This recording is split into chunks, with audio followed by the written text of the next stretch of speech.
तो आज पब्लिक पूछ रही है सवाल पब्लिक का कि हाथरस में 121 मौतों के बावजूद साकार नारायण हरि पर एफआईआर क्यों नहीं? अगर यह हादसा नहीं था तो साजिश किसकी? क्या साकार नारायण हरि की दलित पहचान की वजह से हाथरस कांड पर लिपापोती की जा रही है? साकार नारायण हरि के अखिलेश कनेक्शन के दावों की वजह से क्या मामले ने राजनीतिक रंग ले लिया है?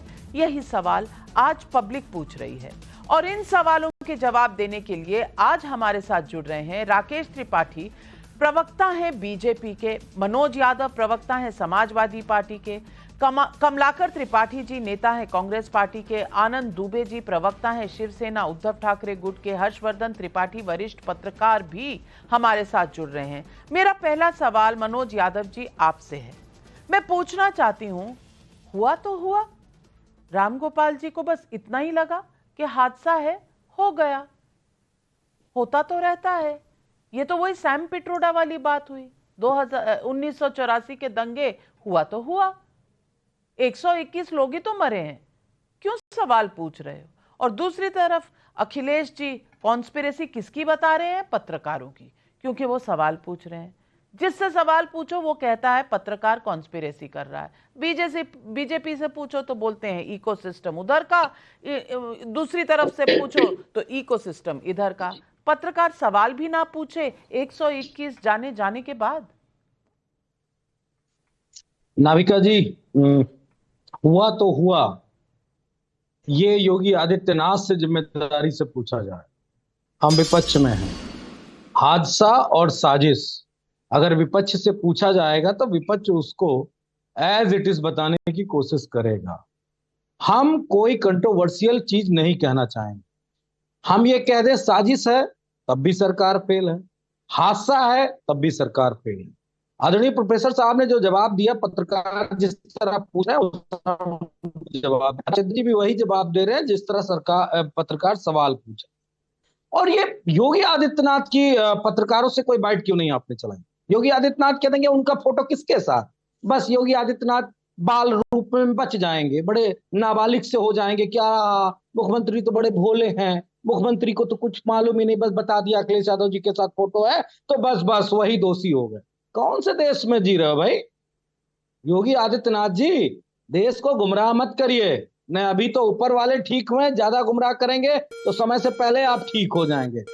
ये पूर्ण रूप से प्रशासन की नाकामी है, पूर्ण रूप से इस सत्ता में बैठे जिम्मेदार लोगों की नाकामी है। उस नाकामी को छुपाने के लिए समाजवादी पार्टी का नाम लेंगे, हमारे आदरणीय नेताओं का नाम लिया जाएगा। तो एक बात बता दे रहा हूं, आज की डेट में उत्तर प्रदेश में बैठा मुख्यमंत्री पूर्ण रूप से राजनीतिक गद्दी बचाने में लगा है। उत्तर प्रदेश में क्या घटनाएं घट रही, इससे उनका कोई सरोकार नहीं। कैसे कोई दूसरा ना आ जाए, मैं कैसे आरएसएस से मिल लूं, उसी में सारी जद्दोजहद लगी हुई है।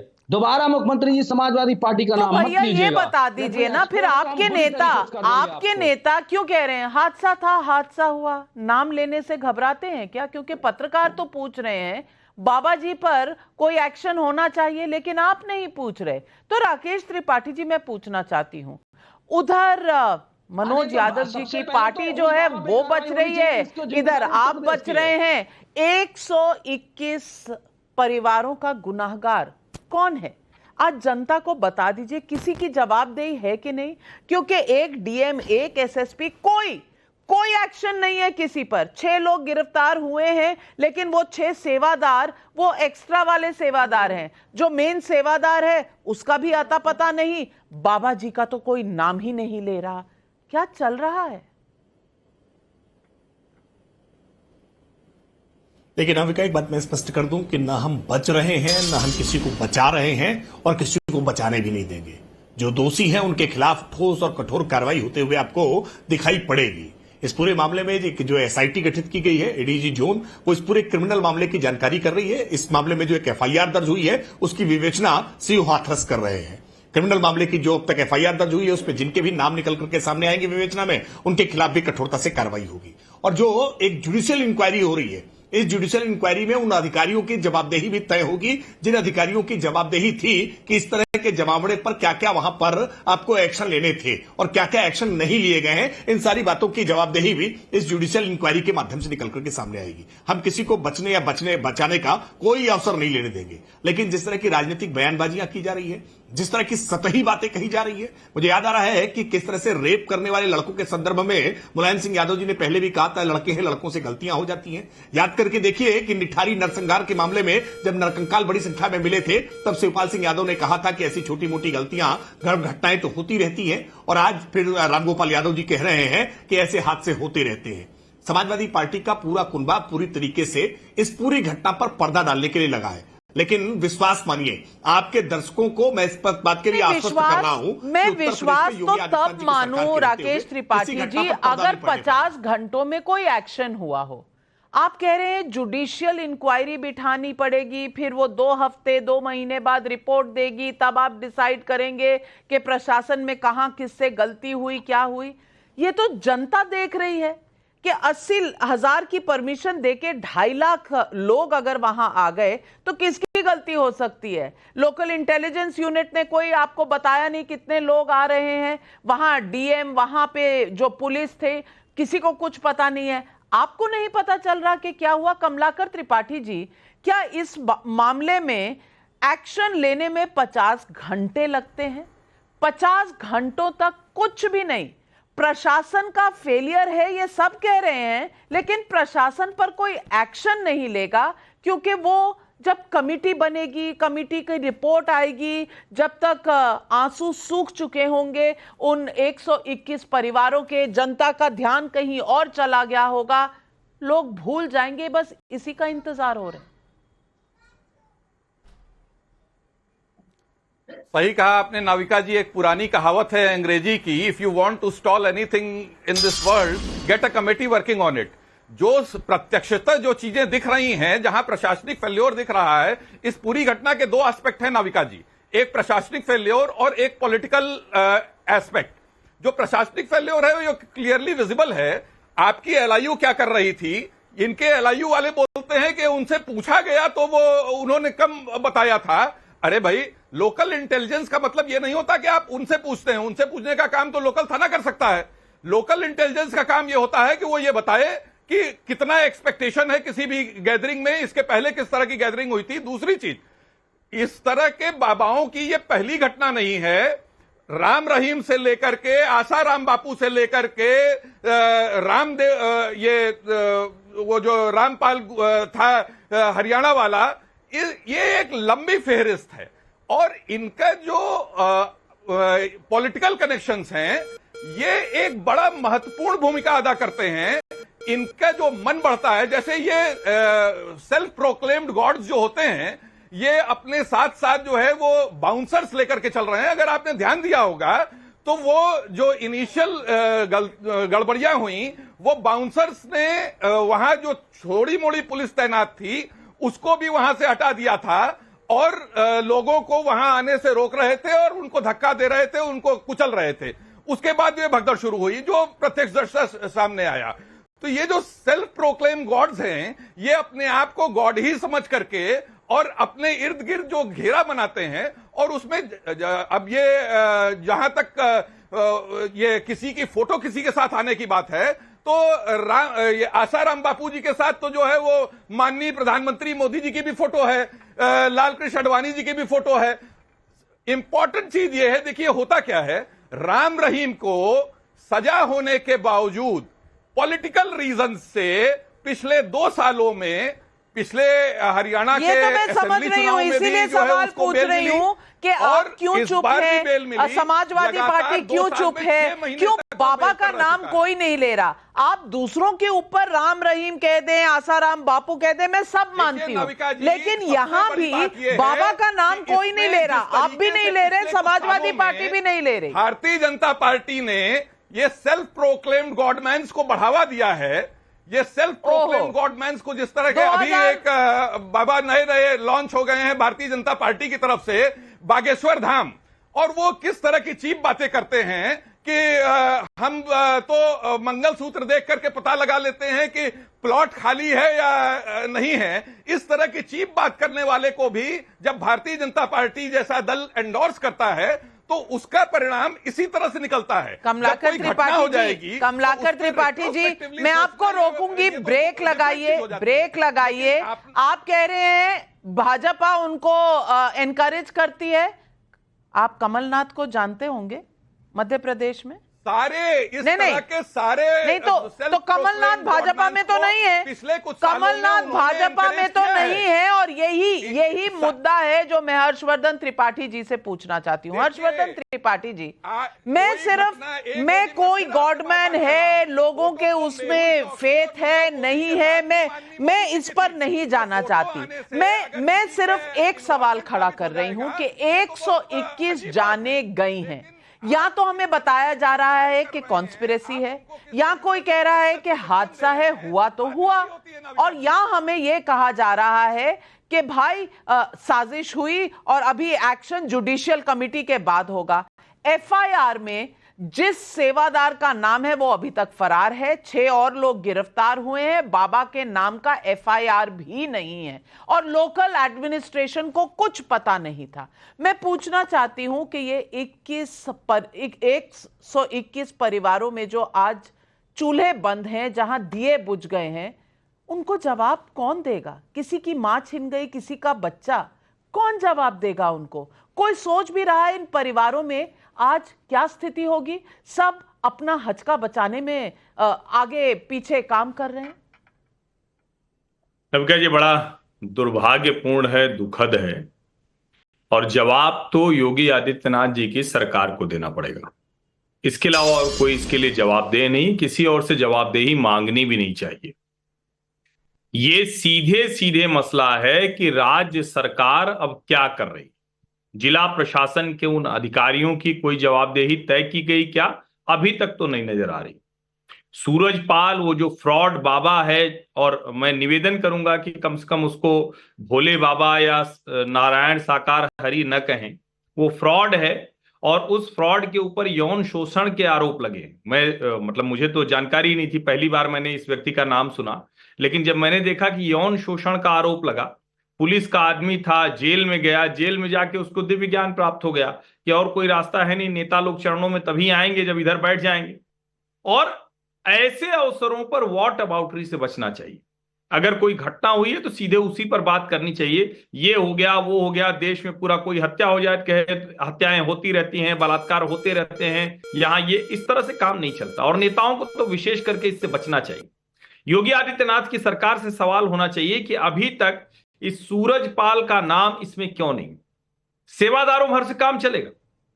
सेवादारों को अगर आप गिरफ्तार कर रहे हैं, सेवादारों की गलती हो सकती है, सेवादार निश्चित तौर पर, और उसके जो आयोजक हैं उनको भी गिरफ्तार किया जाना चाहिए, लेकिन सेवादार क्या कर रहे थे?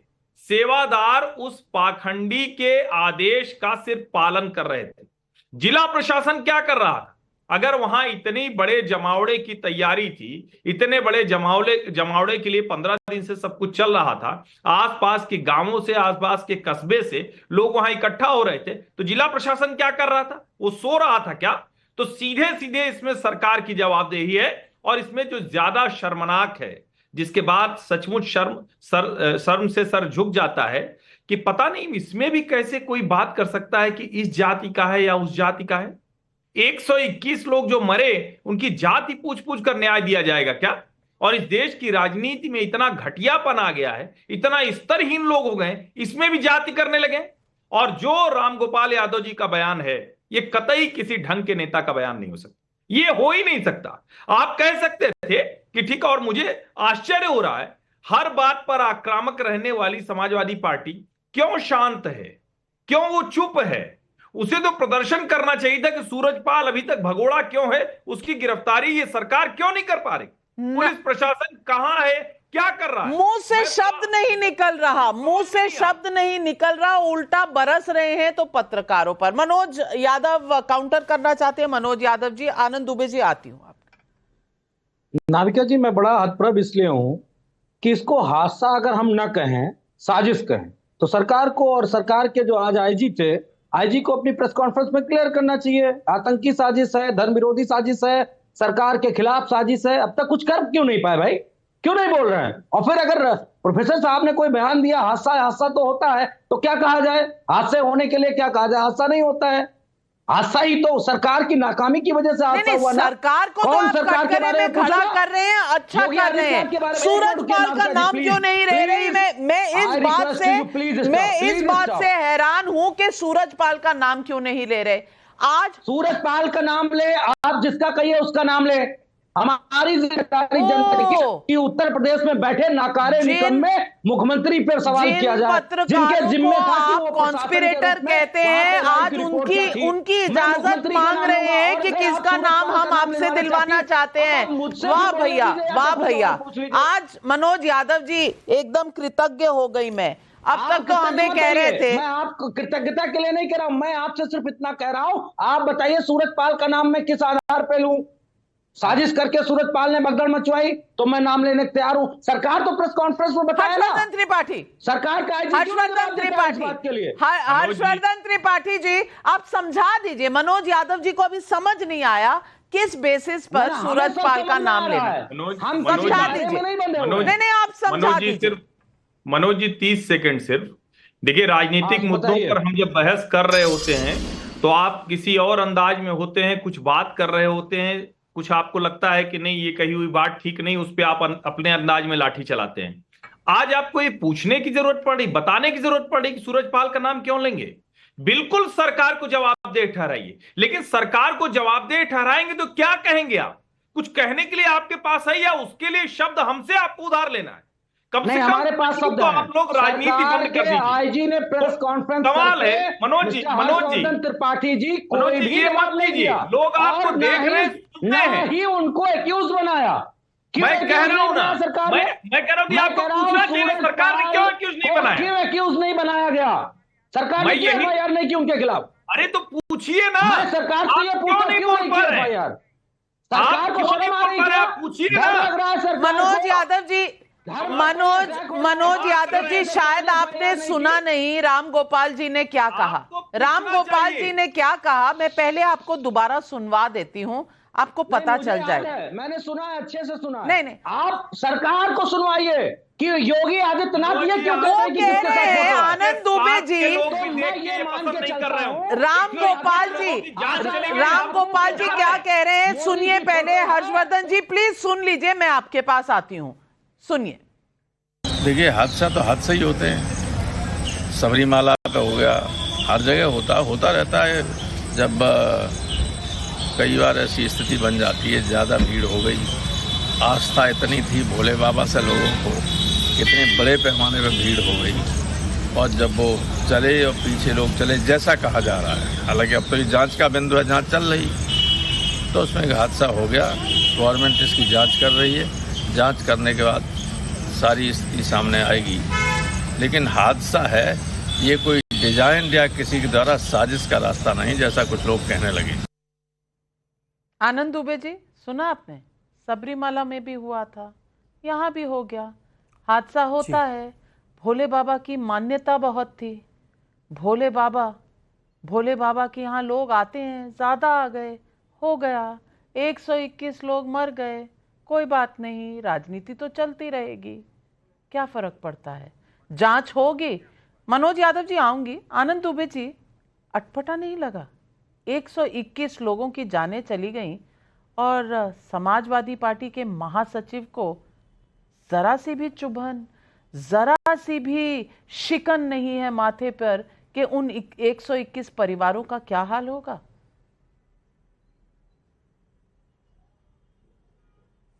नाविका जी नमस्ते।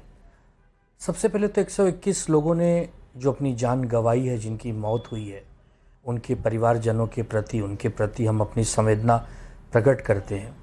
लेकिन सबसे बड़ा सवाल जो उठ रहा है इस समय पूरे देश में, ये 121 लोगों की मौत का जिम्मेदार कौन है? क्या ये सूरजपाल है? क्या सूरजपाल के चेले चपाटे हैं? क्या वहाँ के स्थानीय डिस्ट्रिक्ट मजिस्ट्रेट हैं? क्या वहाँ के लोकल एसपी साहब हैं? क्या वहाँ का इंटेलिजेंस यूनिट है? कौन है? इसकी समीक्षा तो होनी पड़ेगी, करनी पड़ेगी। कोई ये बोल के नहीं बच सकता कि हादसा है कि षड्यंत्र है। अरे जब विकास दुबे को, जो कानपुर का था एक माफिया, उसको आपने मार गिराया, उसके घर को ध्वस्त कर दिया, ये कौन ऐसा सूरजपाल है जो 50 घंटे हो गए और आपकी पुलिस के पकड़ में नहीं आ रहा? क्या इसके घर की इसकी जो संपत्तियां बताई जा रही हैं 100-100 करोड़ की, इसकी बड़े बड़े हवेली के तस्वीरें आ रही हैं टेलीविजन पर सामने, क्या आप वहां इसकी धरपकड़ नहीं कर सकते? कहां हो बुलडोजर बाबा? आप तो बुलडोजर बाबा के नाम से जाने जाते हो ना। जब कोई अपराधी माफिया आपके सामने आता है तो आप उसको ध्वस्त करते हो। यहां ध्वस्तता कब होगी? यहां बुलडोजर कब चलेगा? नविका जी, ये बहुत ही दुर्भाग्यपूर्ण है कि केंद्र में बीजेपी की सरकार, राज्य में बीजेपी की सरकार 50 घंटे से ज्यादा हो गया और एक इतने बड़े अपराधी को आप पकड़ नहीं पा रहे हो। अब पकड़ना तो दूर, ये पता नहीं लगा पा रहे हो कि वो है कहां। और उस अपराधी ने सारी हदें पार कर दी, मानवता को तार तार कर दिया। इतनी बड़ी हादसा, इतने लोगों की जान जाने के बाद उस व्यक्ति को तो स्वयं वहां आकर विलाप करना चाहिए था, आलाप करना चाहिए था कि मेरी वजह से, मेरे इस सत्संग या मेरे इस कार्यक्रम की वजह से इतने लोगों की जान गई है, मैं क्षमा प्रार्थी हूं, जो सजा मुझे मिलेगी मैं भोगूंगा। ये सब न करते हुए वो सूरजपाल फरार, पुलिस लीपापोती में लगी, प्रशासन हाथ पे हाथ धरे बैठा। अब आप बताइए नाविका जी, ये सारे प्रश्न आप विपक्ष से पूछेंगे। ठीक है, राम गोपाल जी का जो बयान है, अखिलेश जी का जो बयान हो सकता है वो राजनीति से प्रेरित हो, एक पल के लिए उसे साइड करिए। मैं आपसे पूछता हूं, आप बताइए, क्या सरकार की जिम्मेदारी नहीं? क्या प्रधानमंत्री, गृह मंत्री की कोई जिम्मेदारी देश के नहीं? ये 121 लोग अब तक जो उत्तर प्रदेश या देश में जो भी हादसे होते हैं, ये सबसे बड़ी मृत्यु का आंकड़ा है। ये कम नहीं है, सैकड़ों लोग घायल हुए हैं, लोग अपनों को मिल नहीं पा रहे, ढूंढ नहीं पा रहे, पहचान नहीं हो पा रही। ज्यादा करके इसमें महिलाएं हैं, बच्चियां हैं। राकेश त्रिपाठी जी, घूम फिर कर सवाल यही है कि सूरजपाल का नाम एफआईआर में क्यों नहीं है? 50 घंटे हो गए, कोई जवाब क्यों नहीं है? कोई एक्शन प्रशासन पर कोई नहीं है। चल क्या रहा है, मैं फिर पूछ रही हूं, और 121 परिवारों की तरफ से पूछ रही हूं। मां हूं, जानती हूं अगर मां ना हो तो बच्चों का, परिवार का क्या हाल होगा, और अगर बच्चा चला गया हो तो मां का क्या हाल होगा। और मैं आपसे पूछना चाहती हूं, किस बात का इंतजार है? क्यों नहीं मिल पा रहा? सच कह रहे हैं सब कि बुलडोजर है आपके पास, आपकी तो बहुत शक्तिशाली सरकार है, आज वो शक्ति कहां है? क्यों नहीं दिख रही? लेकिन नाविका, आपके सवाल वाजिब हैं, आपके सवालों को गैर वाजिब हम नहीं ठहरा रहे, ना हम जवाबदेही से पीछे हट रहे हैं। हम आश्वस्त इस बात के लिए कर रहे हैं कि आप थोड़ा सा भरोसा करिए, क्योंकि उत्तर प्रदेश की सरकार न कभी भी अपराधियों को बचाती रही है और अपराधियों के खिलाफ ठोस इच्छा शक्ति के साथ हमेशा कार्रवाई करते हुए दिखाई पड़ी है। इस मामले में भी आपको कार्रवाई होते हुए दिखाई पड़ेगी, लेकिन थोड़ा सा रुक करके इंतजार करिए।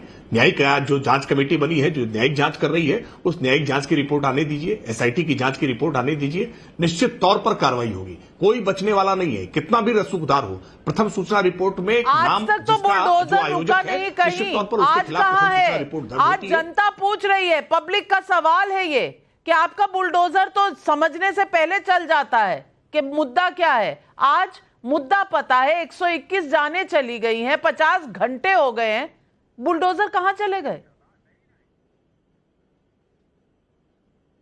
नहीं, कभी भी बुलडोजर बिना सोचे समझे नहीं चला है। बुलडोजर हमेशा सोच समझ करके चला है, विधि की परिधि के दायरे में चला है। और बुलडोजर अगर यहां भी इलीगल कंस्ट्रक्शन होगा, यहां भी अनैतिक होगा, तो निश्चित तौर पर बुलडोजर विधि की परिधि के दायरे में चलेगा।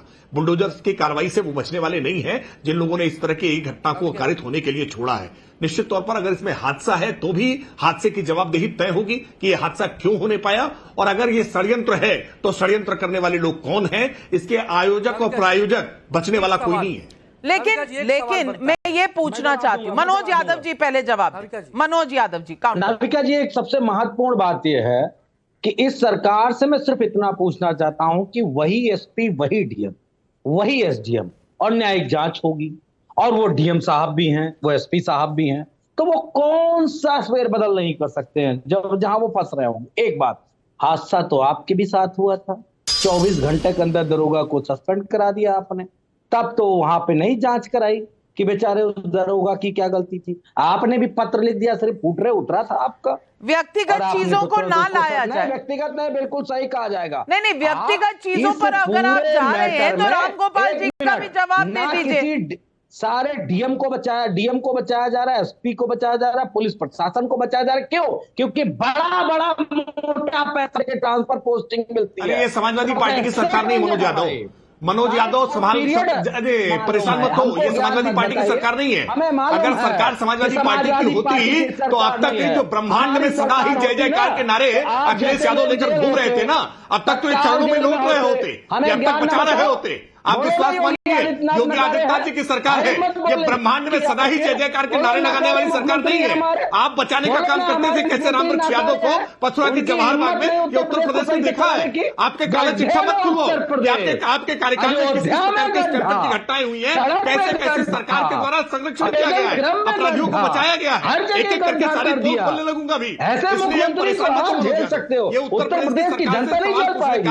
नैतिक अधिकार नहीं, मनोज यादव जी, मैं हर्षवर्धन त्रिपाठी जी आपसे पूछना चाहती हूँ। हर्षवर्धन त्रिपाठी जी, 2000 में, सन 2000 में ये मामूली कांस्टेबल बाहर आया, गॉडमैन बना, फ्रॉड गॉडमैन जो आप कह रहे हैं बिल्कुल वही, और 100 करोड़ की संपत्ति जमा की है। ये आंकड़े सामने आ रहे हैं, 100 करोड़ की मामूली कांस्टेबल द्वारा, और उनके साथी जिनसे उन्होंने ये सब बातें की थी वो कैमरा पर बता रहे हैं। आप उनका हाल देखिए और ये 100 करोड़ जमा करने वाले फ्रॉड बाबा का हाल देखिए। कितनी सरकारें आई होंगी सन 2000 से अब तक, किसी को नहीं पता चला कि ये बाबा कहां से है, कितना फ्रॉड है, पैसे कहां से आ रहे हैं, किसी ने नहीं पूछा। देखिए, सबसे बड़ा सवाल यही है, और ये जितने समय में ये सूरजपाल बड़ा हुआ है, उस समय की सरकारें कौन सी थी ये कोई कहने बताने की जरूरत नहीं है।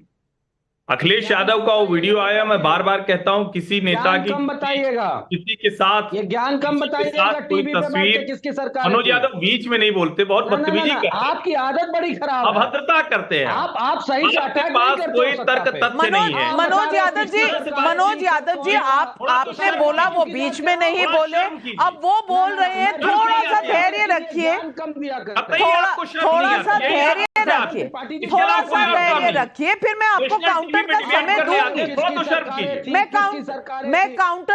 दूंगी, मैं काउंटर का समय दूंगी। हर्षवर्धन जी, आप अपनी बात खत्म करें। ये कोई छिपी हुई बात नहीं है कि बहुजन समाज पार्टी और समाजवादी पार्टी की सरकारों में इस सूरजपाल का क्या रुतबा हुआ करता था, किस तरह से ये सरकारी संरक्षण में आगे पला बढ़ा, ये सब जानते हैं। और मैं बार बार कहता हूं, किसी नेता की किसी इस तरह के बाबा या किसी व्यक्ति के साथ फोटो आना, मैं उसको कतई नहीं मानता हूं कि उसकी वजह से अखिलेश यादव भी चले गए होंगे कार्यक्रम। लेकिन जिस तरह से अखिलेश यादव से सवाल पूछा गया कि कार्रवाई होनी चाहिए कि नहीं बाबा पर, अखिलेश यादव ने कहा किस बाबा पर करें, 2 बाबा हैं। जिस तरह से समाजवादी पार्टी इस मुद्दे पर शांत बैठी है, चुप बैठी है, और जनता किसी को झेलती नहीं है, जिसको नहीं पसंद करती है, 2007, 2012, 2017 उसने तय कर लिया, और योगी आदित्यनाथ को दोबारा चुना है मुख्यमंत्री के तौर पर, उनकी जवाबदेही है, वो बच नहीं सकते। और ये जो इतना बड़ा साम्राज्य खड़ा हुआ है, उसकी जांच कराई जाए, ये संपत्तियां कहां से आई हैं, किसकी हैं, बेनामी है, इसमें राजनीतिक कितनी संरक्षण है, ये सब जांच होनी चाहिए। और निश्चित तौर पर जहां गलत है वहां बुलडोजर चलना ही चाहिए। लोकतंत्र इसी तरह से काम बिल्कुल सही कहा आपने। और मनोज यादव जी, इससे पहले कि मैं आपके पास आऊंगी आपके पास ही, लेकिन जनता के कुछ सवाल हैं। अशरफ अली का अनूपपुर मध्य प्रदेश से सवाल है, अंधविश्वास को हमारा संविधान इजाजत नहीं देता, लेकिन वोट ना खिसके इसके लिए बाबा पर आज तक एफआईआर नहीं हुई। क्या अगर वो मुसलमान होते तब भी एफआईआर नहीं दर्ज होती? पीयूष का बिलासपुर से सवाल है, बिना व्यवस्था किए लाखों की भीड़ इकट्ठा करके ये बाबा अपनी लोकप्रियता का डंका बजवाते हैं, फिर सारी व्यवस्था की जिम्मेदारी सिर्फ प्रशासन ही ले, ये कहां तक उचित है? कमल छाबड़ा का दिल्ली से सवाल है, समाजवादी पार्टी के नेता हाथरस की घटना को हादसा कह रहे हैं, क्या इससे जाहिर नहीं होता कि साकार नारायण हरि को समाजवादी पार्टी का समर्थन है?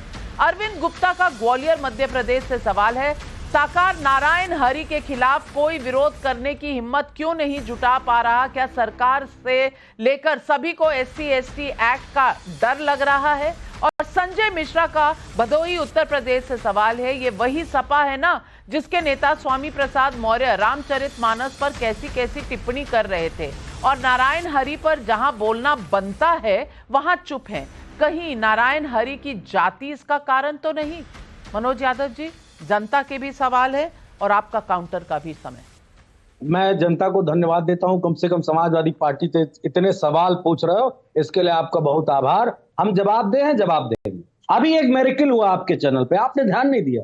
यही मिस्टर हर्षवर्धन त्रिपाठी कहते हैं, जब आपने नारायण हरि स्वामी नाम लिया तो कहा ये नाम मैं पहली बार सुन रहा हूं, और अभी कह गए कि बसपा और समाजवादी पार्टी की सरकार में इनका इतना रुतबा था। मैंने देखा, गजब का ज्ञान देते हो टीवी चैनल पे। कम से कम अपने दर्शकों को, चैनल के दर्शकों को इतना मिसअंडरस्टैंडिंग हर्षवर्धन त्रिपाठी जी मत बोला करिए।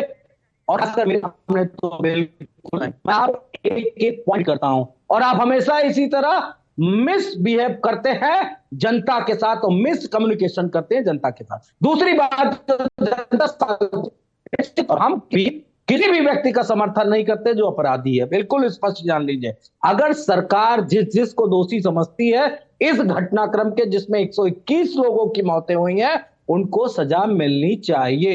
ये तय पुलिस प्रशासन करेगा, समाजवादी पार्टी नहीं तय करेगी। और अगर आप हमको दे रहे हैं, समाजवादी पार्टी को दे रहे हैं, तो सबसे बड़े दोषी योगी आदित्यनाथ है, पुलिस प्रशासन है और आयोजक लोग। यही जानना चाह रही थी। और मैं आपको बता दूं, ये सूरज पर जो पढ़ाई की है ना, हमने भी पिछले 2 दिनों में ही की है। हम सब नाम नहीं जानते थे, हमें भी नहीं पता था, लेकिन जब हमने इसके बारे में जानना शुरू किया, समाजवादी पार्टी से किस आधार पर? मनोज जी, समाजवादी पार्टी पर तो हमने सवाल नहीं खड़ा किया था। पहली टिप्पणी से मैं योगी आदित्यनाथ की सरकार से सवाल खड़ा कर रहा हूं। सवाल तो यह है कि इतना आक्रामक रहने वाली पार्टी को अचानक हो क्या गया?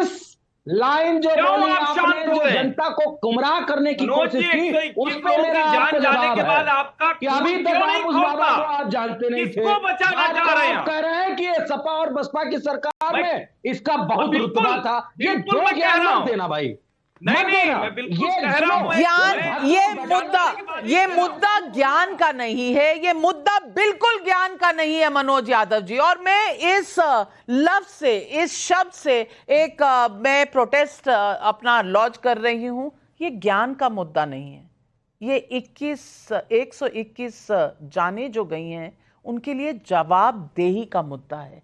हम आपसे ज्ञान नहीं चाहते, हम किसी से ज्ञान नहीं चाहते, हम अज्ञानी ही ठीक है, हम अज्ञानी ही ठीक है। हम चाहते हैं कि जिसकी जवाबदेही हो वो जवाबदेही करे। और पार्लियामेंट में आप जितना गुस्सा बीजेपी की तरफ दिखाते हैं, जितने मुद्दे उठाते हैं, उतने मुद्दे आपने इस हादसे पे क्यों नहीं उठाए? सवाल आज इतना है। जो मुकेश चौधरी जयपुर राजस्थान से पूछ रहे हैं, बहुत सही बात कह रहे हैं। बात सिर्फ अखिलेश जी के साथ फोटो की नहीं है।